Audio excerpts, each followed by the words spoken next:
Good day everyone. Please feel free to browse and watch any other videos on this channel, and also don't forget to leave a donation.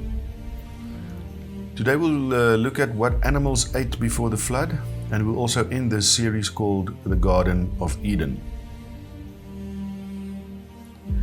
In Genesis 1 we read, "And to every beast of the earth, and to every fowl of the air, and to everything that creepeth upon the earth, wherein there is life, I have given every green herb for meat." And it was so. So, before the flood, all the animals ate plants. Come on now, look at those teeth. That must be a meat eater, right? Wrong. It is a bamboo-eating giant panda skull. So, what about these teeth? Surely they are for eating meat? Wrong again. It belongs to the flying fox, fruit bat. Just look at those teeth, but we all know gorillas are vegetarian.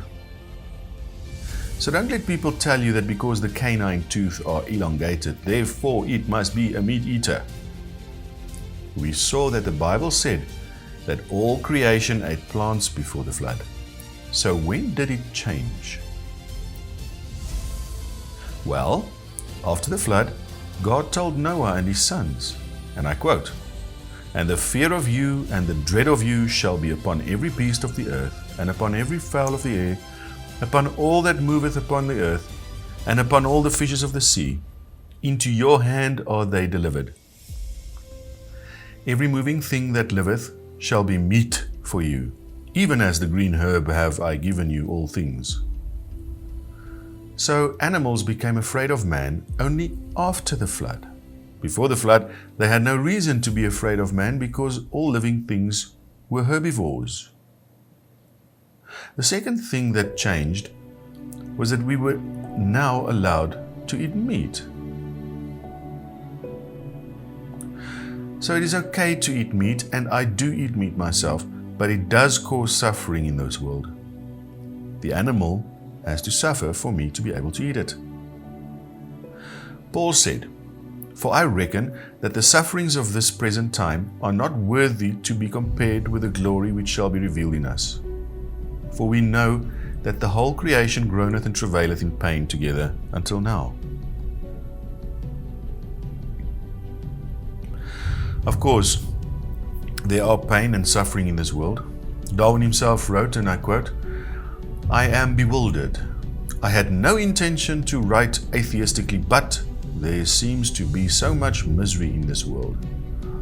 Why would God make a world with so much suffering?" Well, Mr. Darwin, God didn't make the world with suffering. He made it perfect, and man wrecked it.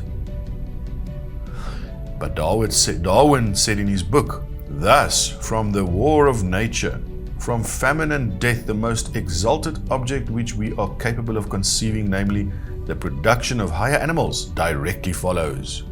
No, Mr. Darwin. So this is how you get ahead where evolution is concerned? Through suffering and death? Adolf Hitler took this to the extreme, didn't he? See, God made everything perfect and man came and wrecked it.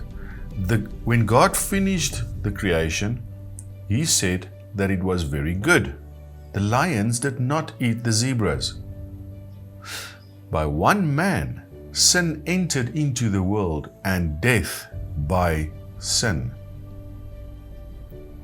Let's send this picture to Ford and ask them, "Hey Ford, why did you build a smashed car?" They will say that they didn't build a smashed car. It obviously got smashed later, right? And so people have the same worldview, where they say, "Look at all the suffering. Why did God do it this way?"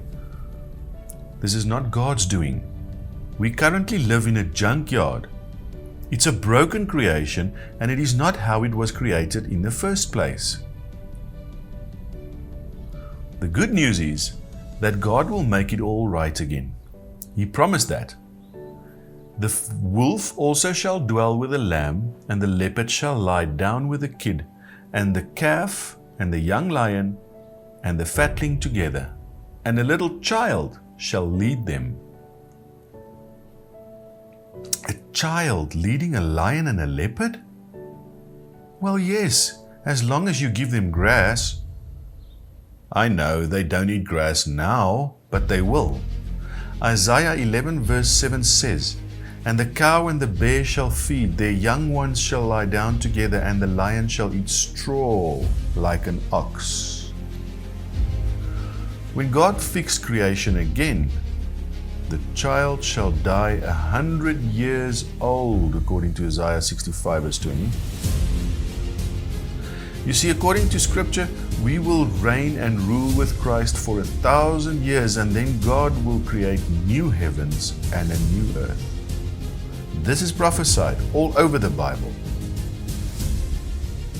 Paul tells us, "But as it is written, the eye hath not seen, nor ear heard, neither have entered into the heart of man the things which God hath prepared for them that love him."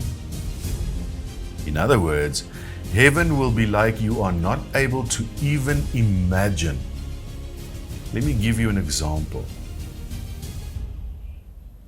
This is the electromagnetic spectrum. Now, this is all the wavelengths.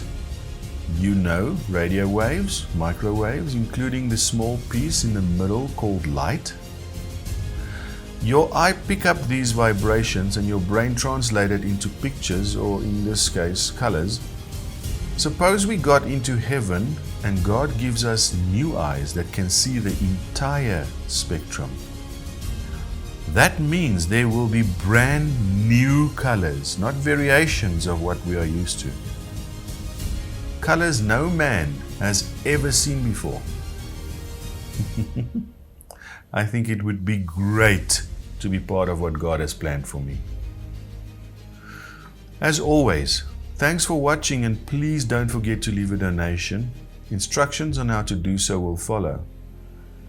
Next time we will start with a brand new series, but still on the topic of evolution.